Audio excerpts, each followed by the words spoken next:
Insiders. The Defence Minister, Brendan Nelson, got worldwide attention this week. He made it onto CNN and Al Jazeera and the Irish Times and The Guardian. They obviously saw some significance in his comments linking oil supplies with Australia's involvement in Iraq. Now, the Prime Minister says it's a bit of a stretch to interpret anything that either he or Dr Nelson said as meaning the war in Iraq is about oil. Well, if it is a stretch, then the exercise started with this headline in the Melbourne Age on Thursday. That came about as a result of a bit of government media management. Some newspapers were given advance copies of what the Prime Minister was going to say later that day. But of course the government had no control over the interpretation. The Prime Minister simply listed energy demand as one of several key strategic global trends that were converging in the Middle East. No specific mention of Iraq or the war. But before he delivered the speech, the Defence Minister, whether inspired by the Age headline or not, had this to say on AM. Is the fact that Iraq is a major supplier of oil a factor in why Australia has to stay there? Obviously, the Middle East itself, not only Iraq, but the entire region, is an important supplier of energy, oil in particular, to the rest of the world. And Australians and all of us need to think, well, what would happen if there were a premature withdrawal from Iraq? And so away it went, with the Labor Party an enthusiastic participant. The government has never been straight with the Australian people on Iraq from day one. And now we have the Defence Minister saying the reason for going to Iraq is because of oil. The government is chopping and changing and making it up as it goes along on national security. Now, after that, Brendan Nelson headed off overseas, and somewhere over the Timor Sea, he had a rethink. Iraq has not ever, from Australia's perspective or anyone else's, Iraq has not ever been about oil. Now, before all this blew up, Brendan Nelson agreed to be our guest this morning from Beijing. But late Friday, he cancelled. A press secretary said there'd been a rescheduling of his program for 7 o'clock on a Sunday morning in China. But still, we can explore the issue of oil and Iraq and a whole lot more in Dr Nelson's absence. We're going to be joined here in the studio by the Treasurer, Peter Costello. That's coming right up, but first, for the latest news headlines overnight, it's Good Morning, Katrina Blowers. Thanks, Barry. Good morning. The first person charged over the failed car bombings in the UK has appeared in a London court. Bilal Abdullah was allegedly in the four-wheel drive packed with explosives that rammed into Glasgow Airport. He's also been charged with the attempted attacks on London. The 27-year-old has been remanded in custody until the 27th of July. More than 100 people have been killed and 240 injured in a bomb attack in northern Iraq. The bomb went off in a crowded market in Kirkuk. It's the highest loss of life in a single attack there for more than 2 months. 29 people have been killed in separate attacks across the country. And Venus Williams has won the women's Wimbledon singles title overnight. The 6-4, 6-1 victory over France's Marion Bartoli is the Americans' fourth Wimbledon singles title. And Barry, I'll be back with another news update at 11 o'clock. Katrina, thank you. And to our program interview now, and our studio guest, the Treasurer, Peter Costello. A lot to talk about with housing affordability and welfare reform getting a lot of attention this week. And of course, courtesy of Brendan Nelson, oil and Iraq. Treasurer, good morning and welcome. Good morning, Barry. There's not much point in denying, really, that oil is a part of the equation in Iraq, surely. It's not the reason for Australia's engagement as part of the coalition in Iraq. Let's be clear about that. No connection whatsoever. And it's not the reason why Australia is staying in Iraq. The reason we're staying in Iraq is that the Iraqis have voted for a democratic government. That government has to be defended, and Australia is taking part in helping to train the Iraqi security forces. Now, if Al-Qaeda and the terrorists of the Middle East can depose this democratic government, that is a huge propaganda victory. We'll get on to the nature of their government in a moment, but on the question of oil and oil supplies, does the guarantee of oil supplies justify the need for a satisfactory outcome in Iraq? No. The important thing is to defend a democratically elected government. Much more important than oil supplies. If I may say so, much more important than one of the issues, oil supplies is to defend that government. Because let me tell you, if that government is defeated by terrorism, if the terrorists get a great victory in Iraq, you will destabilise not only the region, but probably most of the Islamic world. They will move on to other moderate Islamic governments, indeed, as they are already. So there's something much more important than oil that's at stake. More important than oil, but that is not to say that oil is not an issue. of some description. That Brendan Nelson raised this question on AM. What would happen to those oil supplies if there was a premature withdrawal from Iraq? I think what Brendan was talking about was a different point, the point that is made in the security update, that the globe has an interest in energy security. Countries like China have an interest in energy security.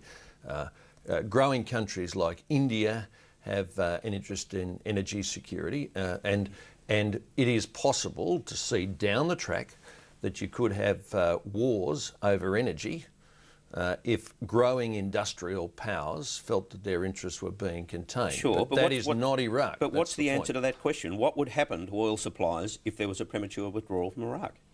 Well, anything could happen, Barry. Let me make this point.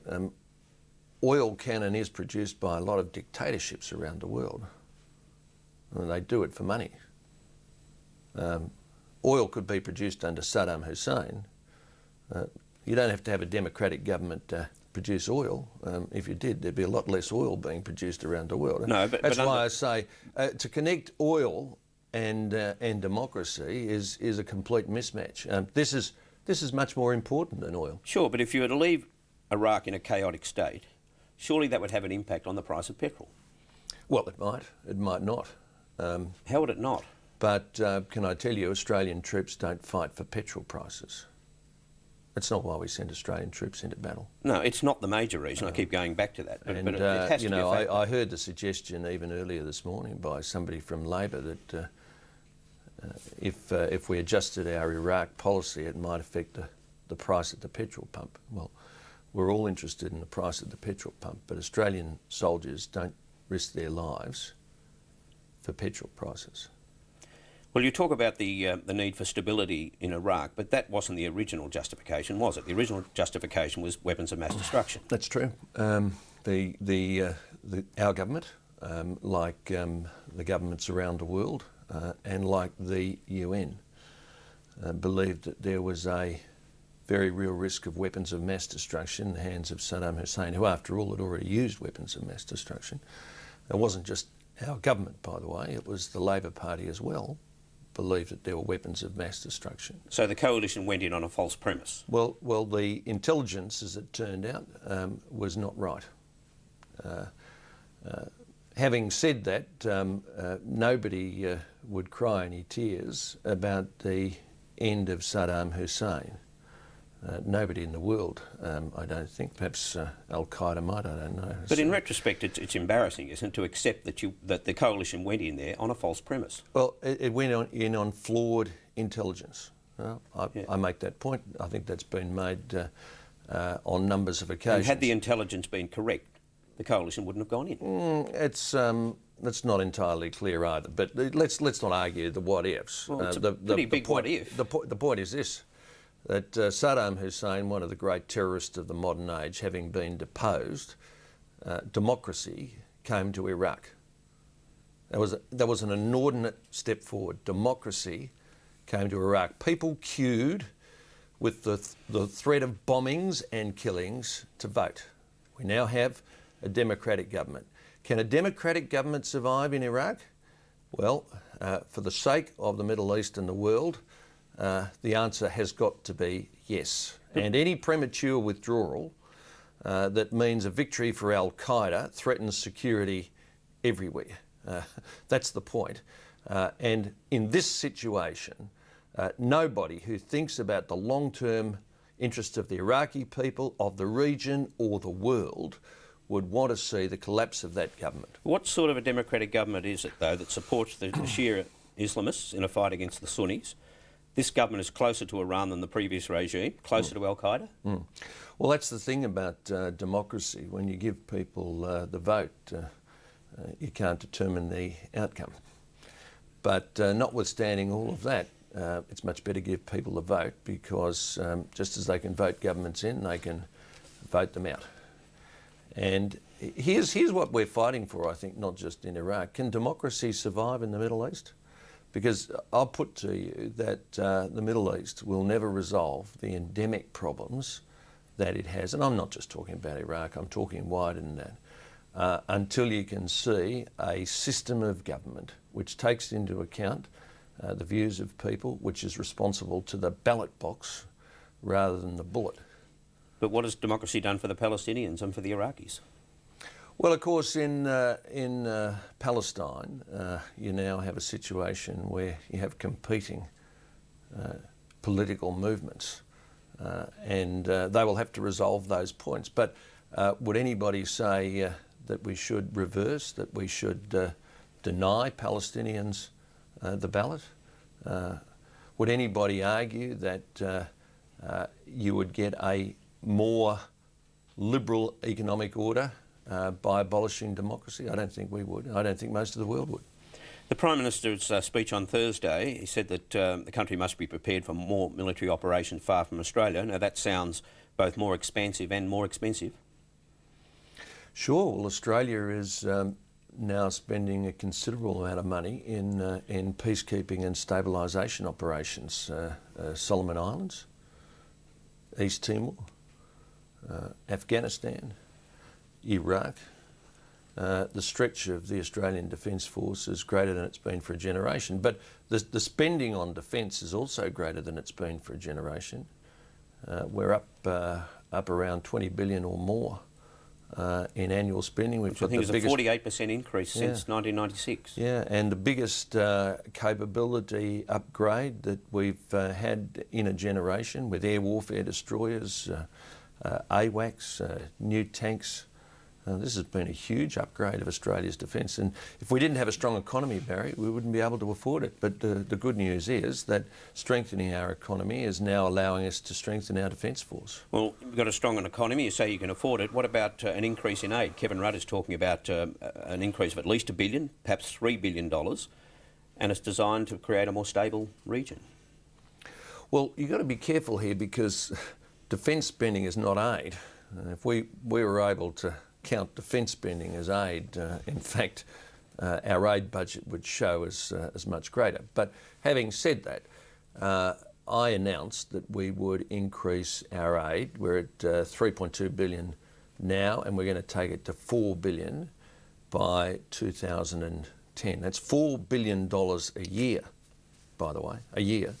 I noticed that Mr Rudd said in his speech that he would also accept that target, that he made that bipartisan. I welcome that. We now have bipartisan agreement on increasing aid to $4 billion by 2010. On housing, and the document that was released during the week that you claim was misinterpreted, it does show, though, doesn't it, that family budgets are just as stretched now as they were in the 80s? No, you have to be very careful. And by the way, it's not just one document. There's about 100 or more, I think. So you've got to work your way through all of them. But the point that was being made, I don't think this has come out in the discussion, is this, that when you look at the percentage of income that is going on interest payments, there are two factors that are also working into that percentage. One is that the number of people paying mortgage payments on investor housing has gone up. That is, you have more investors. The second is that the proportion of people who have a mortgage has gone up. So if you just look at the bald figures and say the percentage that's going on interest is high, yes, it is high, but there are compositional changes. This is the point that was being made. There are compositional changes inside those interest payments. So what are you saying about ordinary homeowners, that as their payments, their interest payments as a proportion of their disposable income is higher now than in the 80s, surely? No, not higher than the peak. This is not of owner-occupied homeowners. That's the point that was being made, because you've got investors included in that computation, and you've got a larger proportion in that computation. But having said that, house prices are high. There's no doubt about that. The reason why payments on mortgages are higher is not that interest rates are higher. Plainly they're not. They're half what they were under the Labor Party. The reason is that the value of housing is greater.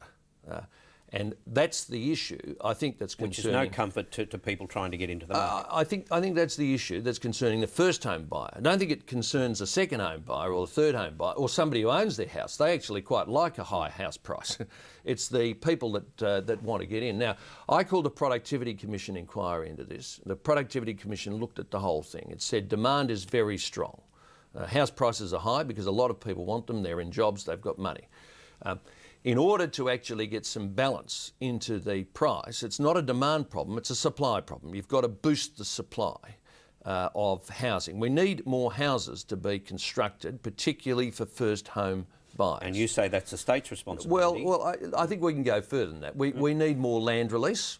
We have to encourage land release. Again, the state's responsibility. And of course, first home buyers are classically the people who buy houses on new housing sites. Sure, but don't you think the electorate wants to hear something from you about what the federal government will do and not just simply a lecture to the states? I think what we should do is we should do an audit of all land, particularly on outer suburban areas that could be released for new housing.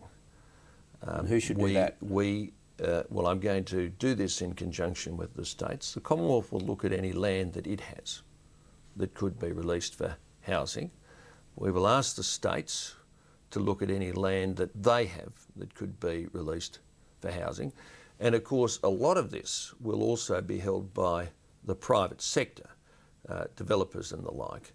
And we'll try and identify whether there's any reason why those developers are not releasing it. I think if you could actually identify, particularly on the outskirts of the big cities, but there will be some regional centres that would want to be part of this. Do you think the states will cooperate with you on this? Well, all we can do is try. You know, why wouldn't the states cooperate? Why wouldn't a state? Well, they might think you're setting them up. Why wouldn't a state, if it was genuinely interested in allowing first home buyers access to the market, why wouldn't it cooperate? And Barry, at the end of the day, all I can do is try and work with them. If they don't want to work with us, well, they will bear the responsibility of that. We're running out of time, but on welfare reform, why are the details not out there yet in terms of the quarantining? There seems to be a lot of confusion. People are trying to make up their minds as to whether they support this policy or they don't, and they don't know how it's going to work. Well, I think people do support it, Barry. But you know, there are three phases, I think. There's the emergency phase, there's normalisation, there's long term. During the emergency phase, and we have a group of people that are assisting us on this, look, the important thing is to act. Will all of the details be known in advance? Probably not. Will problems arise as we go through it? Yes, quite probably. But with goodwill, I think we can work through them. You know, Barry, this is a problem that has been around a long time, and let's be frank, it's not going to be fixed in 2 months or 3 months. But the important thing is we are now acting, and as we act and as we work our way through it, we'll solve these problems. Now, drugs in sport, and do you get the feeling the AFL is about to shift to adopt a policy that is to your liking? I think the AFL's got a problem. They've got a problem with a couple of very well publicised players, and I think that the message from the AFL has not been strong enough on drugs. The AFL does one thing better than other sports. It tests more. But there's another thing it doesn't do well. When it gets the results of those tests, it doesn't act on them to the same degree. And what about those tests? Are they foolproof? They missed Ben Cousins. Well, let's put it this way. The AFL's picked up 25 people who've tested positive and 3 who've tested positive a second time. You know, once you get a result that says somebody's been using cocaine or ice, I don't think you can ignore it. I don't think you can ignore it. Now, full credit to the AFL for doing it, but not so good marks for its response. Once you get a result like that, you've got to do something with it. You can't ignore it. And this idea that we'll let it go the first time, let it go the second time, and then on a third occasion think about doing something, it's not enough. I welcome the fact the AFL looks like it's going to reconsider this. There are other sports, I think, that are doing better such as the Rugby League, and I'd like to see a situation where all the professional codes move to a stronger anti-drugs code. And should something be done to make sure that these tests are genuinely random? I think they've got to be genuinely random. We've got to have You have your doubts about that? Well, we've got to have full confidence in it, and the Australian Sports Drug Agency will work with the codes to make sure that people can have confidence. Thanks for your time this morning. Thanks, Barry.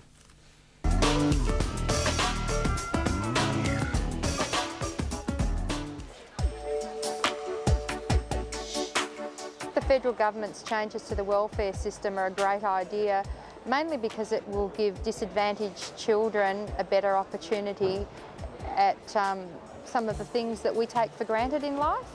Hi John, how are you? Linda, how are you going? Good. The federal government's changes to the welfare system, in particular in relation to the Aboriginal children, have been made very much on the run. Okay, just a small quick pick. Yeah, it's fine, thanks. Fingers crossed. I don't believe a welfare payment is a right, it is a privilege. A plan that forces welfare money to be spent on food and essentials is going to be difficult to police. Top quality Queensland Camarosa strawberries now in season. I'm sure there'll be a section of the welfare community that will be angry about being told what to do and how to do it. But unfortunately, such is life. It'd be like someone telling you or I how we should spend our money. If I'm spending my taxpayer dollars on someone on welfare, I don't want that money being spent on alcohol, drugs and tobacco. Yeah, but do you want them to be able to choose if the kids need shoes that week? Okay. How's that feel for size? This only applies to the irresponsible recipients of welfare. The responsible people won't have the quarantine. There's no clear guidelines on how they're going to enforce this and police it. Linking children's school attendance to welfare payments is going to be very difficult to police. A lot of children don't attend school, but their parents don't know about it. It doesn't go anywhere near far enough. A child could possibly be attending school, but that doesn't allay the fact that their father may still be drinking the welfare check. I can see that children that aren't attending school suffering severe repercussions at home when the parents didn't get the welfare benefits. The point is, will it actually help these families try and get themselves out of the mire they're currently in? If yes, then it's a positive. Okay, the welfare reform shortly. Annabel, Crabb, welcome back to the Insider's Couch. Thank you very much, a pleasure. Brendan Nelson, do you think he's dug himself out of that rather large hole that he found He sort himself of disappeared into some sort of hole. I mean, it'd have to be the greatest episode of Peking duck that you've ever witnessed, wouldn't it? I hope his breakfast meeting in Beijing's going well. But the Treasurer did a heroic job then of attempting to extricate the Defence Minister from this hole he fell into the other day. I actually think that what Brendan Nelson said on radio was thoroughly unremarkable. I mean, the only reason this has become a sort of a conspiracy issue is that it hasn't been acknowledged over the last few years. It's kind of this silent truth. Of course, oil is involved. That's not to say it's the principal reason that the government backed the move into Iraq. I don't think that's the case. But of course it's there. It's present as an issue. Why not acknowledge it? I think the only reason it's causing political grief now is because it hasn't been acknowledged all the way along. And that's what the Treasurer attempted to argue is not the issue, and therefore it's not a issue. I mean, it is an issue, surely. Sorry, Brad. I don't think it was at the start. I think John Howard genuinely said it wasn't, and for good reason. You didn't want to inflame Arab nationalism or look like that back then the idea was you're going in there to steal the oil and so forth.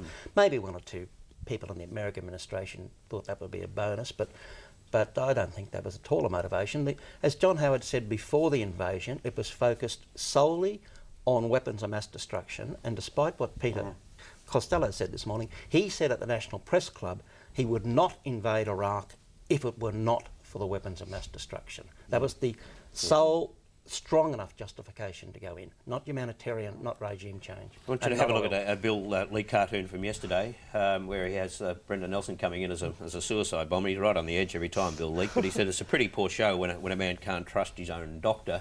Piers, do you think Brendan Nelson's done himself some damage over this? Oh, peripheral, Barry. I agree with Brian on this and Annabel that that was the WMD. You've got to remember that the UN report, Richard Butler. You've got to remember where Labor stood at the time.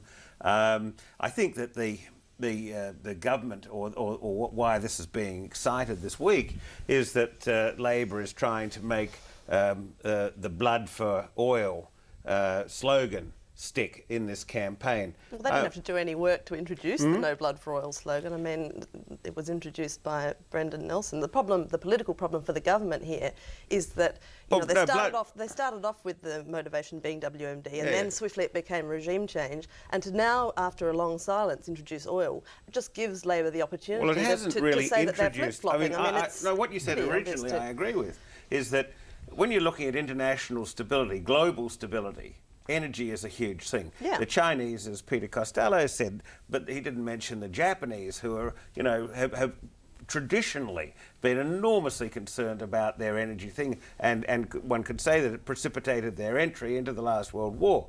And of course, now that the Soviets have their own oil and the pressures on North Korea, South Korea, and so on and so forth, you've got to take energy as a given into global stability.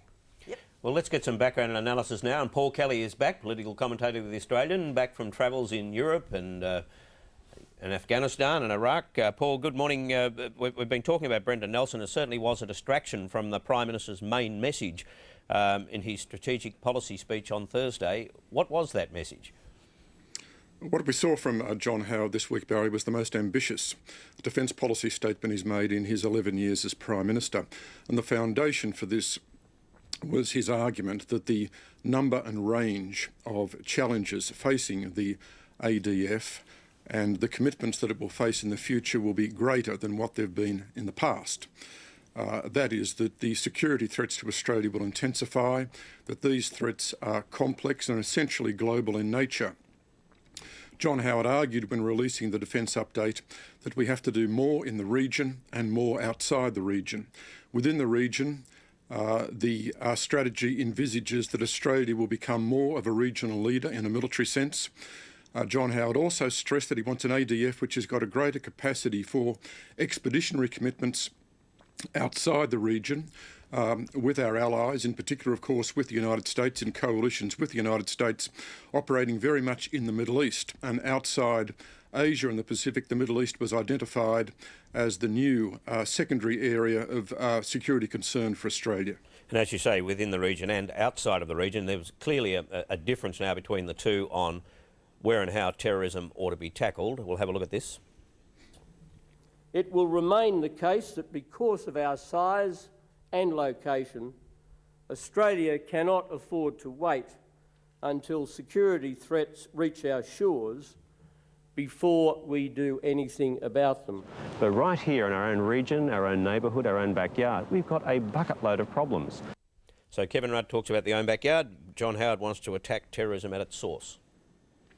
Well, those clips tell us a lot, Barry. I think we should emphasise, firstly, however, the points of our common interest.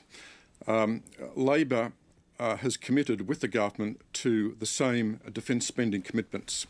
That is 3% real over the next decade.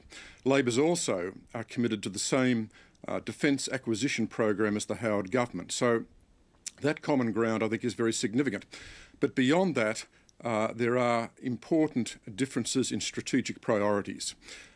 Kevin Rudd and his senior frontbenchers stress very much, as far as Labor's concerned, the priority is the region and our own backyard. Kevin Rudd has said that when it comes to Labor's view of the war on terrorism, we can make our main contribution in the region. Shadow Defence Minister Robert McClellan has been very strong on this. He said front and centre, the focus of Australian strategic policy has got to be the region. He said this week that Labor was prepared to make niche commitments outside the region, but when he defined niche commitments, he excluded combat troops. This means, I think, that as far as Labor's concerned, its commitment to Afghanistan, for instance, is an exception to Labor's strategic rule, whereas for John Howard, the commitments to both Iraq and Afghanistan are in fact his strategic rule. Labor believes that the overseas deployments of the ADF made by the Howard government are quite unbalanced, and it wants to see those corrected. That's one of the reasons it wants a new white paper. So I think the differences in strategic priorities are quite important. Well, this time last week you were in Afghanistan and Iraq, so let's take them one at a time. What were your impressions in Iraq, first of all? Well, I think the first point to make about Iraq, Barry, concerns John Howard. I think Howard's attitude towards Iraq has been somewhat misconceived in this country in recent times. The Prime Minister indicated during the week that he would stay the course in Iraq, provided that was still the wish of the Iraqi government. And the point here, of course, this is underpinned by both military and political factors. The military factor is that the United States surge has just begun. It began a few weeks ago. The briefing that the US Commander General Petraeus gave Alexander Downer in Baghdad a week ago was quite upbeat in that particular respect. Although, of course, we'll have to see over the next couple of months how the surge turns out. But I don't think there's any doubt at all that John Howard and Alexander Downer don't want to make a mature judgment on United States military policy, in particular concluding that the surge won't work. As far as the politics go, I think John Howard and Alexander Downer decided quite some time ago that as far as the election's concerned, it's better for Howard to stay the course in Iraq, not to be seen to be breaking from Bush, not to be seen to be abandoning his convictions, not to be seen to be confirming that Labor's policy on Iraq is right. I think the final point to make about this is that there seems to be a general view in this country that when Petraeus reports to the American government in September, this will be the occasion for a change of policy by Bush on Iraq. Now, I don't want to predict what will happen. That would be foolish. I would, however, sound a note of caution. I think that Bush is somewhat decoupled from American domestic sentiment. We know the war is very unpopular. I think Bush is to a certain extent decoupled from that. And I think Petraeus in his report will look to give the most optimistic view he possibly can about the surge. And just finally and briefly on Afghanistan, Paul. Alexander Downer said a week ago in Kabul, Barry, after his talks with President Karzai, that Australian troops would be in Afghanistan for years. I think we should note that the commitment to Afghanistan is bipartisan. Both Labor and the Coalition agree with it. We spent a day with the Australian forces in southern Afghanistan. The job they're doing there is a tremendous job in terms of security, in terms of civil reconstruction, trade training, working with the people in terms of rebuilding health and educational facilities. I think there's a feeling that while Afghanistan is a great challenge, the West can prevail if it makes the commitment for a decade. But of course, there's no guarantee at all that it is prepared to make a commitment of that length. Paul Kelly, thank you for that. And Brian Toohey, when the Prime Minister says that he wants to attack terrorism at its source, how do you do that and what does that really mean? I was very surprised to see that statement. It was one of the more inane statements in the Defence Update that you could imagine. That it sees it as an army. It's better to state it at its source in Iraq, is what I was talking about, and then come to our shores here, is what the actual update says. It's seeing it as an army that can be attacked over there. You defeat the army over there and it doesn't sail here. Well, we should know by now that that's not what terrorism is like. They might be doctors in India or whatever.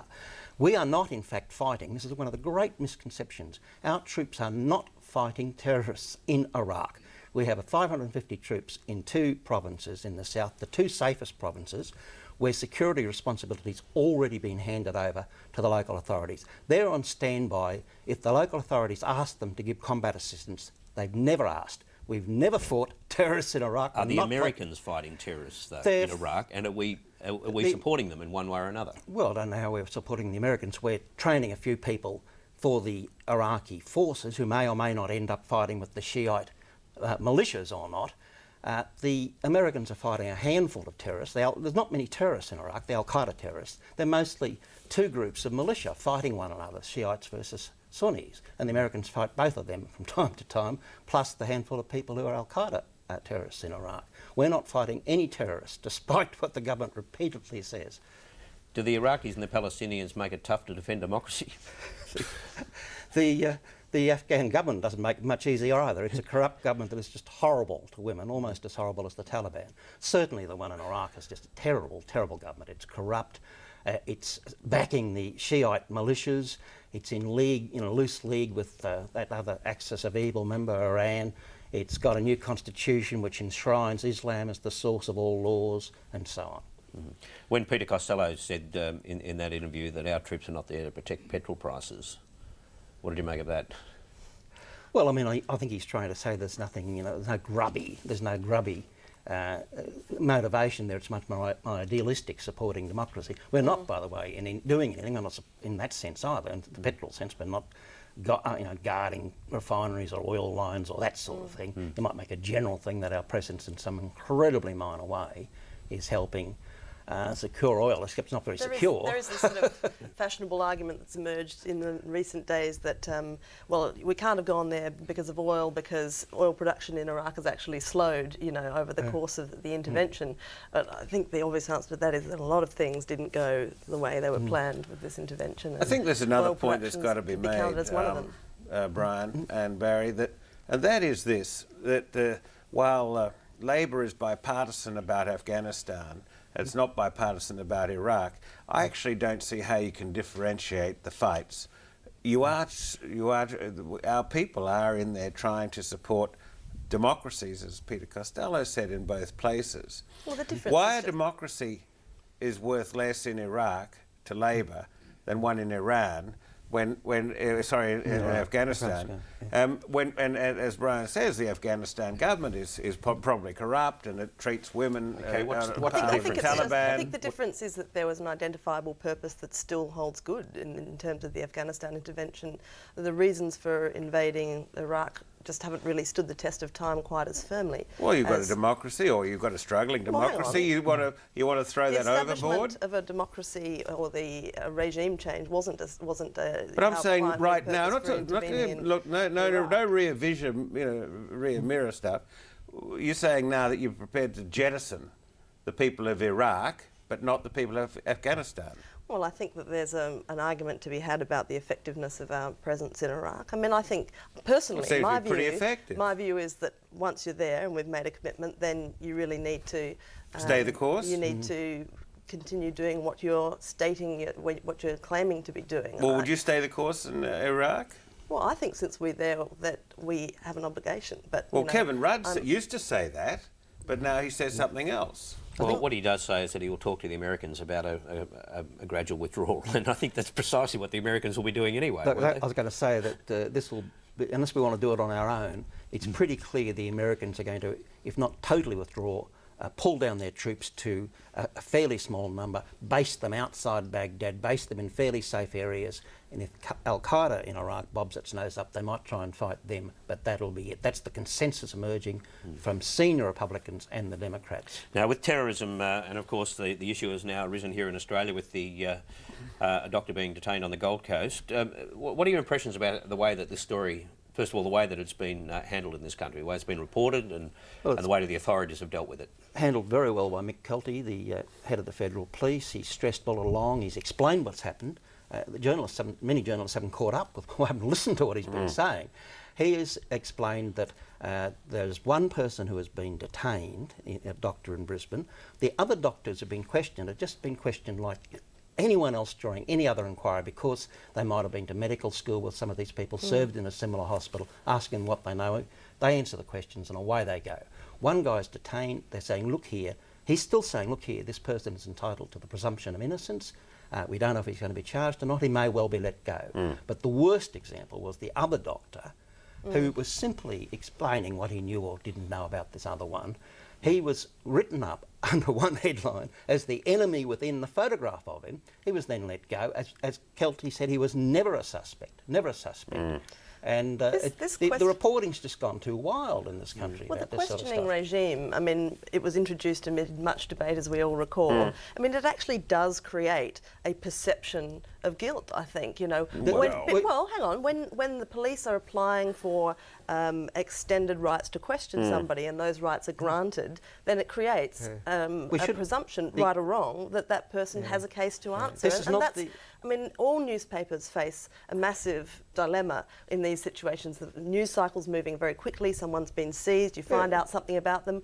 You know, you want to report who this person is. You don't have to have headlines, terrorist doctors. No, I agree. I think that's... also, it's not there. Though there was a confusion with more substantial evidence in Britain linking doctors with terrorism, and the two stories, I think, got a little confused in the reporting here. And Barry, I mean, I think, this story breaking overnight, which at least one British newspaper has reported, claiming that One of the car bombs outside a nightclub was meant to have been detonated with a phone call from Australia. Apparently Telstra service levels actually saved the lives of many club goers in Trafalgar Does that Square. really make a whole lot of sense to you, Piers, that you rely on an international call to set the bomb off? Well, look, given the half-assed attempt anyway, it wouldn't surprise me what these morons do.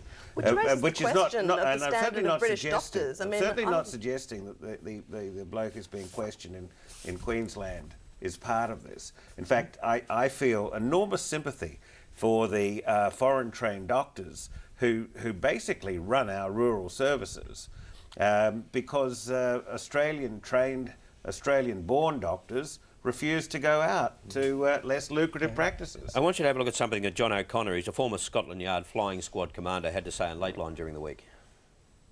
We've heard that perhaps 2 of the suspects are from South Asia, which raises the question, why would they have gone all the way to Britain to mount an attack? Why not a closer target like Australia, or indeed even an attack against Western interests inside their own borders? Why Britain?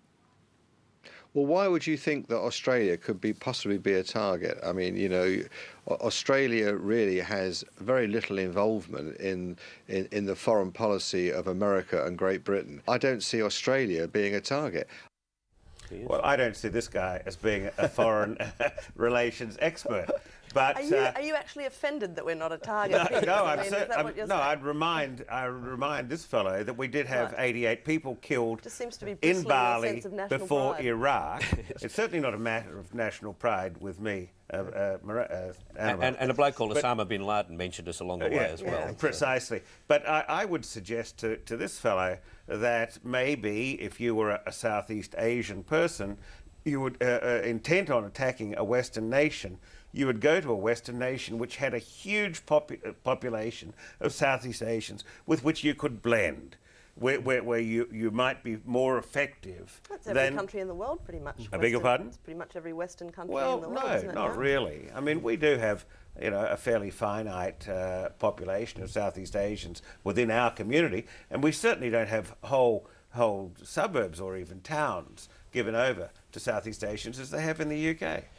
Annabel, for your benefit, so that help you with your withdrawal from the UK, Gordon Brown has come under some pressure on this issue in Britain during the week, but he has an answer for it.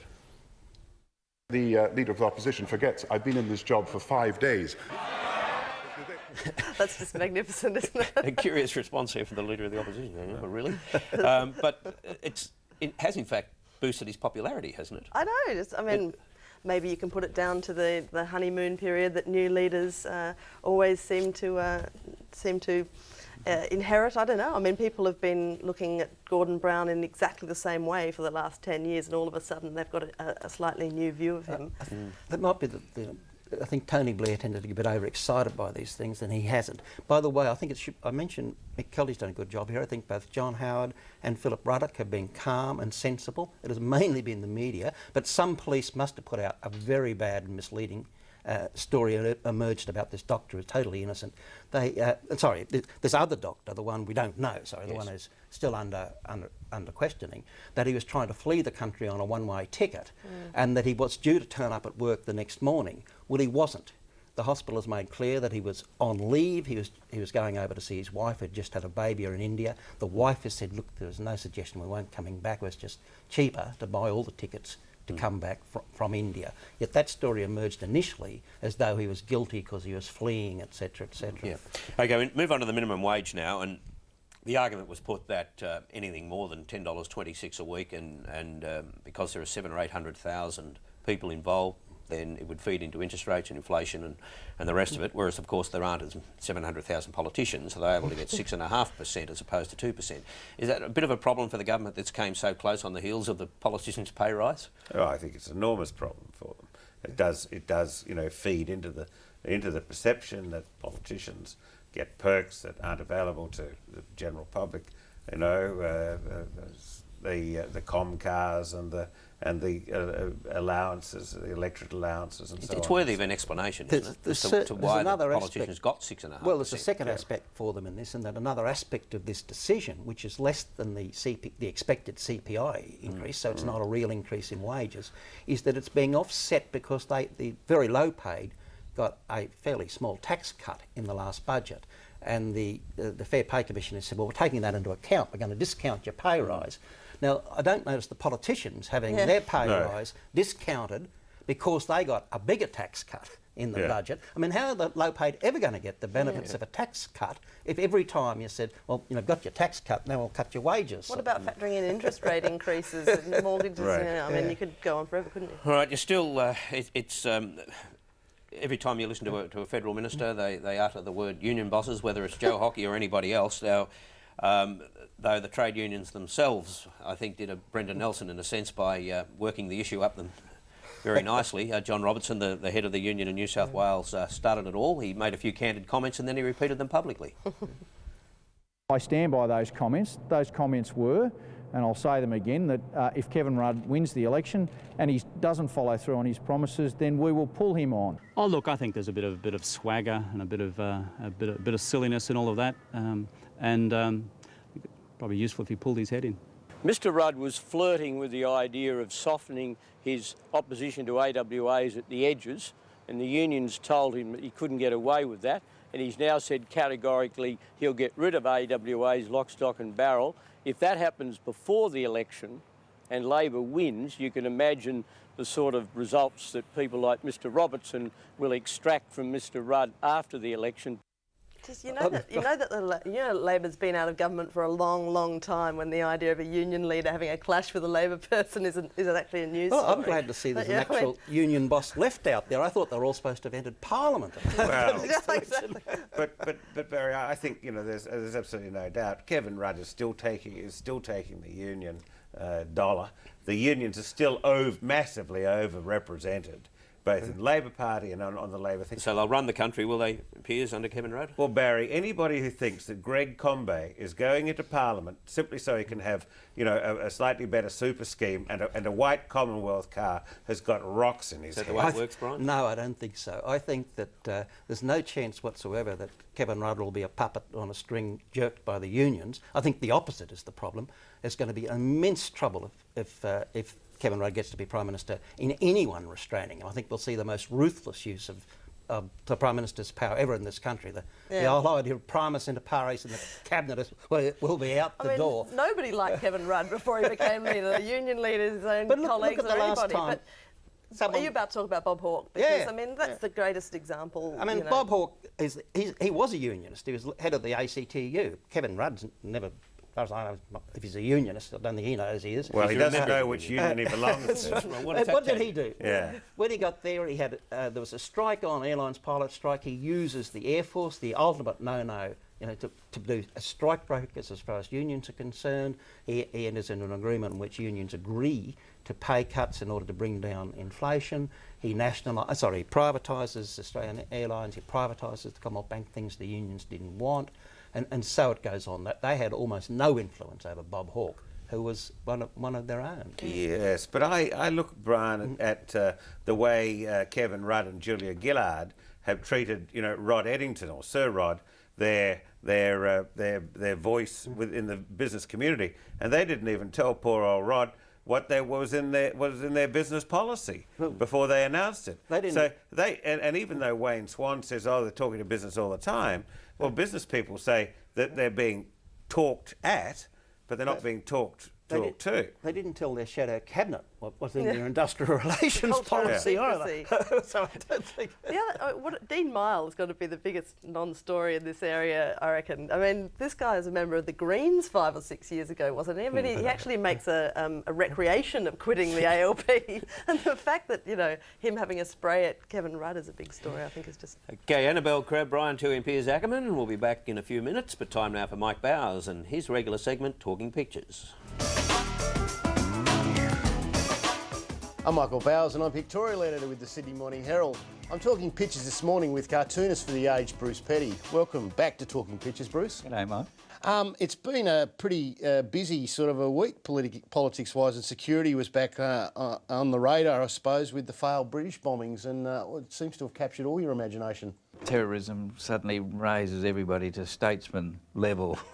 So suddenly people have got nothing to say suddenly, and on the international stage. Fear's his big thing, and so we're going to get a bit of fear now, and that'll work. It's simple. One word does it. You don't have to analyse anything. It's just amazing luck for that for the man if he's really thinking about elections. We don't want to be too cynical about that, but No, we don't. We're going to keep cynicism out of this program this morning, Bruce. So we're just going to plough on with the Pasha Howard. it's quite neat. Yeah, using a local event to attach it to an international event, and yes, he's run us aground, I suppose you could say. That's Nico's saying. He run us aground in Iraq and in Aboriginal social dysfunction and so on. Michael Aitchison, it's an ill wind, and he's got John Howard being blown along with a terror threat, and it's a Howard election gain he seems to be intimating here. Do you think that's true? I think it will work for him. Yeah, I think when a terror factor comes in, heads of state win. This gets my Fridge Award for the last few months as being the funniest on a cartoon on something very serious, and it's Bill Leak. I'm so proud of my young son. He wants to be a doctor when he blows up. Exactly. It's really treacherous territory to make terrorism a joke and make it funny, and he manages to do that just, I think.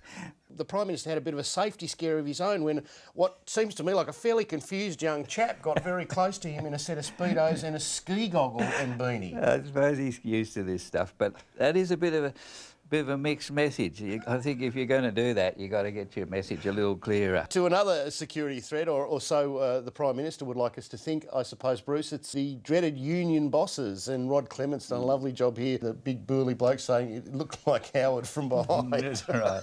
Yeah, the unions have got a problem.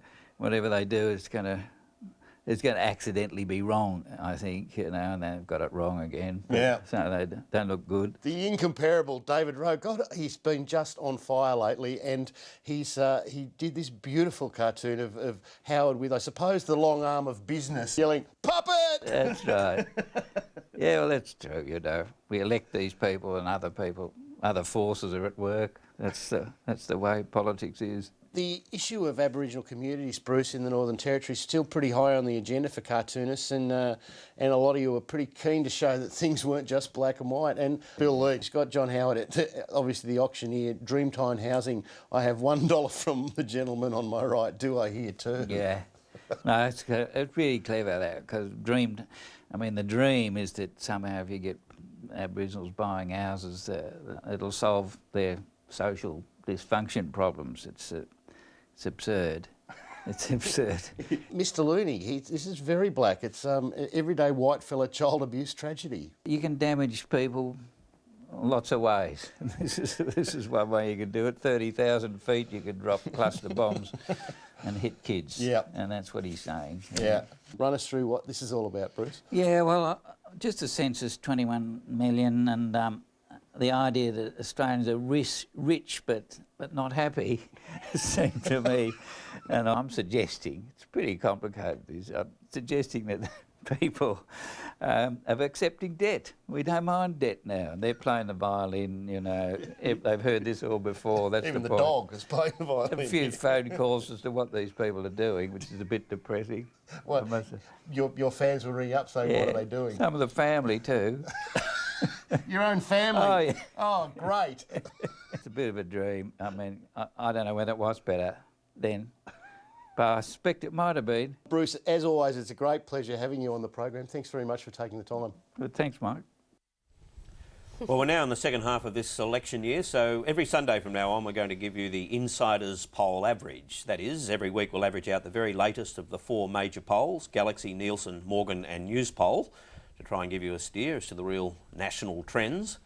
So this week we'll have a look at it. There we have in the primary vote, Labor leads 47.5 to 38.5, and two-party preferred 57 to 43, and that's feeding in. The very latest poll was Morgan on Friday. Sol Lebovic from Newspoll says that John Howard is not done for, that he was further behind at one stage in 2001 than he is now, and he has the potential to recover. Well, it was in 2001, before the Tampa sailed over the horizon. I don't think another Tampa's coming. I doubt that it's going to be terrorism. I mean, He's going to save the world environment, though. I mean, keep that figures into calculations. And There are going far more back to terrorist experts in 2001, you Australia. can find one or two polls that was worse than that. But the trend this time around is more disturbing for the coalition. Well, yeah, I think they've so. been further behind for longer. I think so. But Brian, I don't think Tampa really was the issue in that election. I think that, you know... We could spend about 14 hours Also, debating that. Barry, you know, putting these 4 polls together, I think you've got to look at them. I think Galaxy's pretty good. News Poll's sort of under new management at the moment. Morgan, wow. I mean, Morgan is always here and there. They're all fairly Sawwick's consistent. pretty consistent. But if there's one rogue poll and all of that, it was Galaxy a few weeks ago. But apart from that, they're all fairly consistent. I thought the one earlier this week that was specifically asking people about the intervention into the Northern Territory was probably the scariest one for the government, because, you know, in a decision that got pretty wide across the board support, the takeout from the public was that it was being done because of the election. Now that's pretty serious. That was cynicism. 58%. That's pretty serious overall, but 80% of Labor voters. It's not a very. But it was also a fairly loaded question. If you say to somebody, "Okay, well, the Prime Minister's done this," do you think he did it for, because there's an election coming? Right. That would trigger a response, wouldn't it? I think that if you framed the question, do you think a government should intervene if children are being abused and lawlessness is rife? Everybody would say yes. But if you get to the point that I'm making is, if you get to the stage where the public is actually decoupling good policy from the government that announces it, then really, you don't really have a lot of grip. Yeah, but Annabel, I think Barry's point and my point is that it's the way the question was framed. But also, I guess people are entitled to say, well, when was the last time that the Prime Minister stood up on an Aboriginal policy and said, right, I'm really going to do something about this? I mean, that's the problem, that it happens in an election year when he does act. And of course we had Jermaine Greer's totally hopeless and inaccurate response, which the Bulletin carried at length. OK, what about Professor Greg Craven's response? He was talking about what a vote for Rudd really means in this country, and he says that to many Australians it's not a vote against the Howard government, just new management. The quote is, Australians will vote for a change of government and business as usual. Now, of course, that contradicts the line that the government's trying to run, is that you change the government, you change the country. I think it doesn't contradict the line that Rudd is trying to run. No, it doesn't. Not too subtly either. No. He agrees with the government on almost everything, even before they announced it, just about. So I'd say he definitely is trying to run that line. Yeah. Are you a bit confused by these welfare changes that, and I'm not talking here about the welfare change in the Aboriginal communities, but more generally, that Mel Bruff has put it out there, but there's no detail around about how they're going to deal with this and how far it goes. I think that's got potential to harm the government if it's misunderstood, or if it's actually applied with any enthusiasm, because he said it will apply to people getting family benefits, family tax benefits, which is 2 million Australian families. And what's the definition of truancy? How long does the kid have to be staying away from school before you start losing some family benefits and so forth? And they can't say whether abuse comes into it. They can't say whether medical compulsory health checks are part of it. Why put it out without the detail? Inconsistent at the moment. I mean, I can see that they're trying to achieve a consistency with the intervention in the Northern Territory, but there are a couple of problems here. One, I think it's just the most startlingly sort of illiberal announcement I can remember the coalition government making. I mean, it's incredibly interventionist. It's a very centrist sort of policy. And the second thing is that I just can't see the connect with sort of truancy and making people spend their welfare payments on food. Like, well, he says, just I think you're right though, Annabel. I think it they're was not eating properly. I mean, it just doesn't seem to make a sort of horse sense. I think it really was an hysterical response to the cries of racism that came from some of the idiot church leaders around the place. Not many. But not many. But they got the headlines, Barry. Oh, sure. It's not like the Prime Minister to bow to that sort of thing. Normally he loves it. Final observation, Annabel. Oh, well, while we're on Noel Pearson, who wrote an excellent piece this weekend, I think, on land rights versus social order, I think that he rushed his welfare report a little bit to coincide with the purposes of the government, and I think he will attract some heat over that in the weeks to come. Right. Oddly, for a pro-business government, the Howard government is supporting the booting out of trainers, small businesses, trainers, the farriers, etc., 720 horses from Randwick Racecourse for 10 weeks to make way for a 2-day event, basically, featuring the Pope. It seems very odd, but that's what's happening. Wouldn't happen in Melbourne. They have another religion here. It's horse racing. I'm waiting for Kevin Rudd to distance himself from the Get Up organisation, exploitation of an unfortunate woman who suffered in a terrorist attack and clearly, as she says, doesn't know how the world works. I don't think she says that. And that's it for... She says two things. She says she's not an expert. Not an expert, yes. That's it for this week. I'll be back with Offsiders at 10:30. And now coming up next, Ellen Kohler and Inside Business.